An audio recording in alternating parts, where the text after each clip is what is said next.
վտանգ է այս խարիզմատ եկեղեցիների, սենց ասեմ, մի քիչ այնա, որ մենակ եթե օծությունն է պատում, այդ օծության քողի տակ շատ անգամ խոսքներ ա ծրվում, բայց միևնույն ժամանակ է Ժողովուրդ ջան, եկեք էս էլ հասկանանք, որ առանց այդ հոգու զորության, այդ հոգու ներգործության սա սուտ է։ Մի բան ասեմ, եթե մարդ եկել է Աստծուն զուտ ինտելեկտուալ սկզբունքով, այսինքն մեկը ավետարանել է խոսքը ասել անենց գիտուն, այնպես համոզիչ ձևով, որ ինքը ընդունել է դա,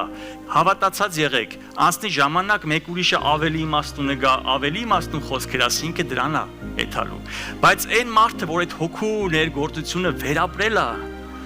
այն Աստծուն հանդիպել է, ինչքան էլ ուզում ասես, լսի, տենց չի, ախպեր, ես եմ տեսել, ես եմ վերապրել։ Ինձ ուզում ես ասես իմ փորձառությունն ու իմ տեսածը, իմ վերապրածը սուտ է,